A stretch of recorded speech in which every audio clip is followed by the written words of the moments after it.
back, everybody. You might notice a little something different, a little different look. I recently got a new computer and got all the latest hardware, real nice graphics card. So we're back with some shaders. These shaders in particular are, let me see if I can show you. Is it here that you can see it? Yeah. Reverie Alpha version 0.3. So, pretty low key. It's really just like a nice sun, realistic sky, and then you get some really nice shadows. So there's a shadow of me. You get nice shadows throughout the space. All the lighting is really nice as well. And then even sometimes, if once the sun gets down below, you can actually see some sharp shadows. See, there you go. Sharp shadows coming through both the glass block and the trapdoor, so you get nice shadows all around. I'm gonna go ahead and try and just play. There you go, the shadow of the hill coming across. I'm gonna try and play all the time with the shaders on, just because I think it looks nice, a little better quality, and it's what I like. It's what I like to play with. So today we're doing a little build with me video. This is the backyard of my house. You saw the house up there.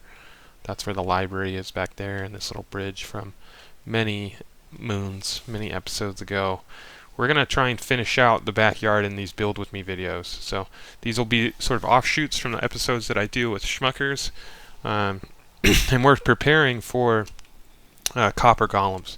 So within here I have a bigger storage system. So currently, and I can show you real quick, currently my storage system is in the ceiling of my first floor. So I just have a bunch of double chests up there in different orientations, put some picture frames on there, and then the various items that are inside. But it's sort of a hassle to go through and look at everything. It's a hassle with more and more blocks that are in the game to keep them sorted, keep them organized. So now that we have a little minion who will do that for us, I went ahead and started this storage shed that he will be able to walk through and hopefully sort for me. So yeah, let's first start with the shape of the room, right? We've got sort of these odd steps that go down into like a sunken first part of the room where these initial chests sit, but then we also have this other part that raises up again. The way that we're building, and because we live in an amplified world, oftentimes we are constrained by the environment in which we're in. So you see these sort of like weird outcroppings as well on the back wall. Now those are identical because if we take a peek through here, this is actually our super smelter. So all the items flow down there and around the corner, as you can see. And then we also have all of our villagers directly below it. So we're constrained on the back side by the super smelter. We're constrained on the others. Well, we're tucked in the corner of the super smelter, so on this wall we're also constrained by the super smelter. And then below, we could have gone deeper, but I mean, I don't want to like step it down a bunch and have multi-levels, but we had to step it back up over here because just below this is actually our racetrack. So that's our aqueduct and our waterway. That's part of the boat racing episode. You can go back and take a look at that if you want. So, and then on this side, it's actually just the side of the mountain. So, I could have made it bigger, but again, side of the mountain, we're constrained. So, and this is really just like detail items that I am going to use very often myself. When I do large-scale building projects and smaller-scale building projects. So these will be all the detail items that I want to have stacks on stacks on. Here's a little progress update for you all. Got a floor in and a couple other details that you can see hanging around here. This is bone block. I like it because you can get some directionality with it. So depending on which way you lay it, you get the dark lines around the edge.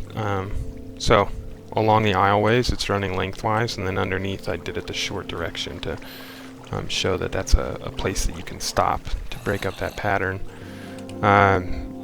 You can see I'm sort of testing out different sources of light. So with these shaders, the lanterns are a little too bright for my liking. So I might actually try and like cover those up as well with some trap doors that have holes in them, just to see if they like diminishes the light that it gives off a little bit. Other than that, I was staring at this back wall thinking like, how am I going to change up the texture of the walls?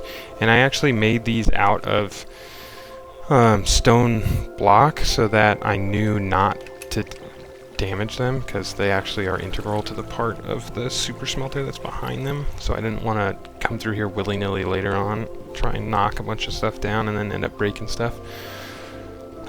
So that was the only wall that had any sort of texture on it, so I just went ahead and copied that rhythm along the wall. So stone block columns are in there, just to create a little bit of variance throughout the walls, and I think it does just enough, as long as I go ahead and I make the ceiling very intricate, to sort of top off, pun intended, this part of the build. I'm out here picking up some kelp. I was trying to think of just like other more dynamic blocks that I could use within the ceiling without making it too crazy, or trying to find something that wouldn't be too difficult to use. And I came up with the kelp block. I like the lines that come with it. Could have swore I knocked more kelp than that. Maybe I was picking it up the whole time. Oh, yeah, I was. Anyways, so I like the lines that come with the dried kelp blocks. And we don't have a kelp farm on our server yet in our world. So I'm out here doing it the old-fashioned way, just scooping up some kelp. I'm going to leave most of it on the ground, though, so it'll grow back, fly back, dry it up in the super smelter, and hopefully I'll have enough blocks to finish this and show you guys what my ideas are. Alright. Alright, here you got the first strip in for the roof, so again, or for the ceiling. Come in. We got the white floor, lanterns throughout, candles, a little bit of bluer light coming through here. I'll fix that, but the ceiling, we're going to have the wood beams coming across, supporting the shelves, supporting the roof up above, or the ceiling up above, and then lifted in between each of these spaces. So I'm going to have these dried kelp blocks, and hopefully finish this up and show you what the end product looks like. Alright, I'm putting the finishing touches here, and you guys can see the finished product. I might add some more like detail things in as I go along, but for now I think this is going to be good enough. So ceiling is done, so you can see the pattern of the... Ooh, can I get rid of this? No, the outside shows.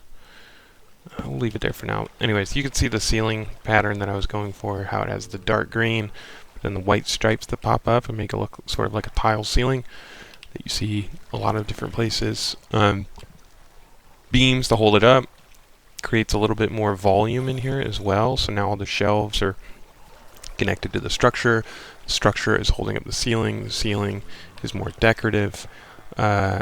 This is where I'm going to have like a little crafting station. So I'll build that stuff out as well as I go along. So roof comes over, beam is holding up the wall, bricks are holding it back, and then all of these shelves are in. So hopefully, not exactly sure how I'm going to organize this yet, but hopefully I can just have a copper chest here, and then the copper golem will go over there and organize my stuff for me, and then sort of have them spaced periodically around, maybe another one here, and that organizes there. I've got to look a little bit more into how they organize and things like that, but to see the actual implementation of this room outside of the design, you guys can check out the Let's Play series. So there's another little detail to create the transition between the ceiling heights. The two beams sit on top of each other just like they would in real life, and then they sit on top of the flush beam or flush columns that are built into the walls behind the chests. You can see the lamps that light up this side of the room. I've got some candles to create like a little bit of life throughout here on fence posts that act as like a little candle torch. Little shelves that hold candles, and then a candle holder in the side of the room as well. Little stone shelf sticking out that holds candles. I just need more string. Got to kill more spiders, so on and so forth. I think I'm going to spread out around the candles just to all the little dark corners to create a little bit more light and depth. The lamps are just a little too bright, which is why I only needed 2 to light up that entire alcove over here. And then that'll be it. So thanks for watching. This is another build with me series. This is my storage closet, and hope you guys enjoyed. See you either in the next build series or in the next Let's Play episode. See you. Bye bye.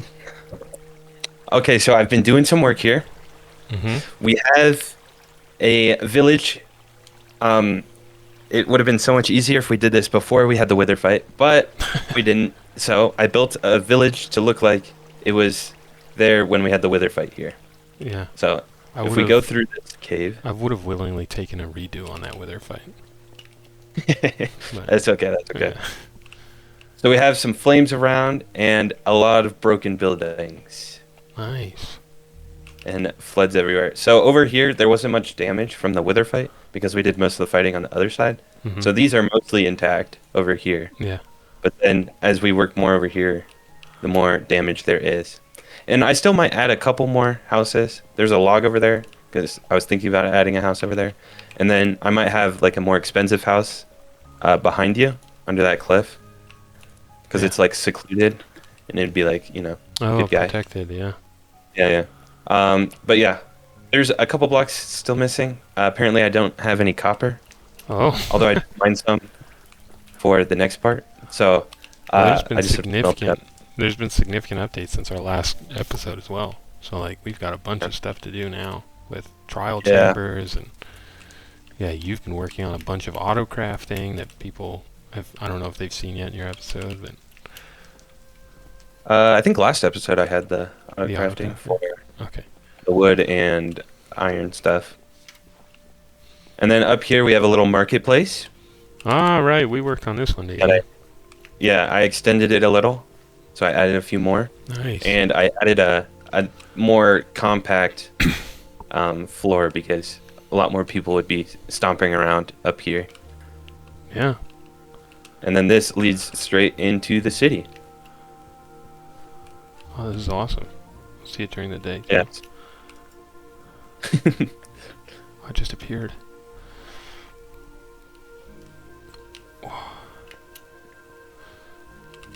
Nice. So yeah, we have a lot of like waterfalls through the explosions connecting, because there were a lot of already like underground pools that were revealed throughout the fight. So I connected them sometimes and have it all flowing into the bottom there. Yeah, it was really cool. Nice well you can actually swim down in and through into a pool. But yeah, the next part I need some advice on. Okay. So I'm making a slime farm. It's already semi put together. Yeah. I feel like I have like half the amount of layers. Sorry. There was a skeleton down there. Yeah, I didn't light up any of the caves. Okay. I swam. I just had to do what you told me to. Swim through the well, pop up, and got shot by a skeleton. Anyways, need some advice. Yes, so if we head over here to this slime farm, it's next to the park, behind your mud farm. I have just a rough, like square pretty much, and where they can come up and die now. Okay. But I can either keep it as powdered snow, and this kills them, Yeah. or I had an idea of using iron golems. There's a couple different ways I could do it. It I think they spawn within 16 blocks of villagers, so I can either put them above, which I might do, but make sure that it's not too close to tall buildings, or I can put it below, and they'll spawn within 16, but they check within 32. So if I have the 3 villagers within 32 blocks of this area, then it will only spawn one at a time. But it will also make it a lot more complicated, and I'd have to like make sure no other buildings get too close that it spawns in there. Right. So But over I think it time, is possible. like the iron golems are just gonna die from Yeah. fighting. Okay. Because they don't take much damage from the slimes, but over time, yeah. I mean, with enough damage, they'll die, sadly. Gotcha. So I would have to have some way of, having them not be gone forever, Right. Yeah. which would be, yeah, having pretty much a spawner for iron golems. And I probably would just throw out the iron into like lava because we already have an iron farm. Right. And I don't want to store it in the warehouse. But I could still turn the roses into bones or bone blocks. I also added bone blocks to the moss farm. Nice. I forgot to tell you that. There's a lever in the warehouse. You can switch it to bone blocks instead of bone meal. Okay. It throws everything for the bone blocks. So if you want moss stuff, you have to make sure that's off. But yeah, the floor right now is just a bunch of hoppers. I would change that, obviously. I'd probably put... I don't really want to have minecart hoppers underneath, so I'd probably just have like slabs and stuff above it. Trapdoors. Gotcha. For whatever design I put. It would be fun to make it like... Wait, you're asking my opinion. Sorry, what's the actual question? Should I keep it with powdered snow, or should I get iron golems? Ah, okay. I think iron golems would add to like the liveliness of the city. I think it'd be nice if we had some NPCs running around. And you could make it like a tavern, so have like tables and chairs in here and stuff, and then the iron golems are just walking around, and then they get in bar fights. That'd be funny, actually. Yeah, that's actually a good idea. So if you can figure out Yeah, a way to continually generate, the iron golems so that they're always here. Although, will it always just be one iron golem? If I set it up in a way I could have two. I don't want to Sometimes. make it too complicated, but anyways. But there would at least be one at all times. Yeah, I think it would Well, be easier to. I think it would be easier to decorate for iron golems than it would be if it was just a square of powdered snow. Yeah. Because I wanted it to be like this slime farm, or not slime farm, this moss farm, where you can actually like watch it happening. Yeah. Because I think this is cool, instead of just having like hidden farms. Right. So if it was a bar, That's, yeah, then I you think could the watch bar is a fights. great idea, actually.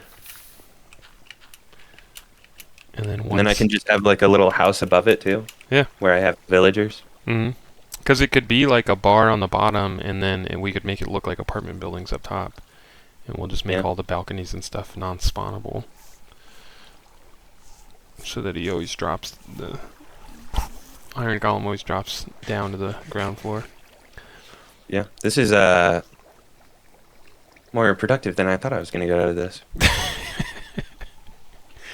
Also, with powdered snow, apparently, I think Enderman can still spawn here and take it, I guess, because I'm missing 6 blocks now. And it was full.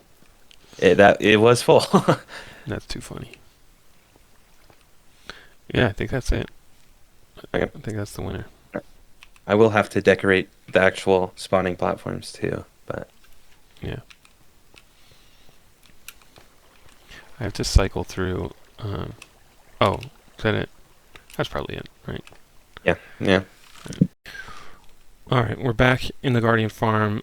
A couple of ideas that we've gone through here and then settled on our final idea, which is to have an oasis in the ocean. So we started to carve out, I'll do my best to show you guys here from above, to carve out a circle of icebergs within the ocean to show off what will be the Guardian Farm, which is centered around this little square in the middle. So this is where all the Guardians they pop up in this square, right? They float into the middle of the square, Oh, and then they fall down. Yeah, so that's the death chamber down below. It won't be this tall. The glass around the edge there that you can see where the dirt runs up against, that's going to be the top of the chamber. We don't need it to be crazy efficient or spawn hundreds of thousands of Guardians an hour, whatever they're up to now, all those crazy redstone guys.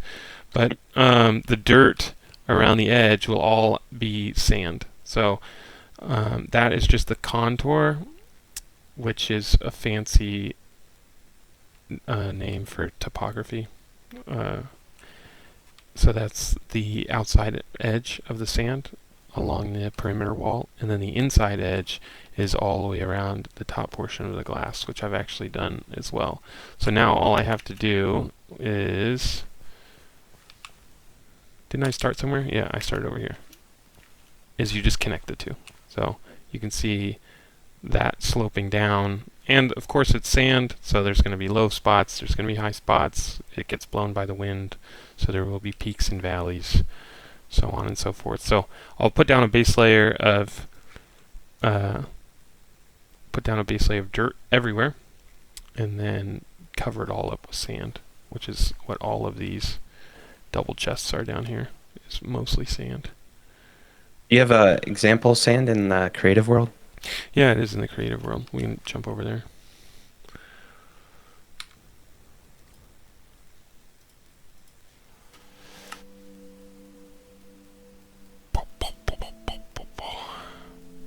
Oh, if it lets me.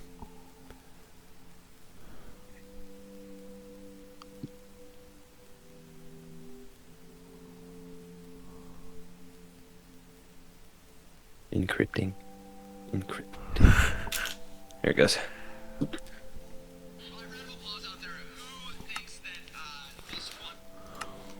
There we go. It always had to fail one time. And then it's fine the next. I hit cancel and restart. Okay, and now we're in creative so you guys can see. So this is, before we... it's so crazy. We use Lightmatica, so we copy and paste all of our things into a sections of our world into a creative world so that we can build exactly what it looks like for those who don't watch all the other episodes. So that's what we've done here, and that's where we got the size of the square. That's where we mapped out what the farm's going to look like, and then where I started to actually put sand down. And there will be some mixture of some red sand, red sand, and then your typical sand. And then I'm using jungle logs because I think that's the closest texture to a palm tree. Ironic, I think, just because I think jungles and beaches are the exact opposite of each other. And then you get the nice leaves as well. So for the palm fronds, and this will look a lot better when there's several around. When they're standing on their own, the illusion is very obvious. But anyways, this is what you'll see. There's a couple of little ponds of water that we've put in here that would have melted and then settled in the low spots.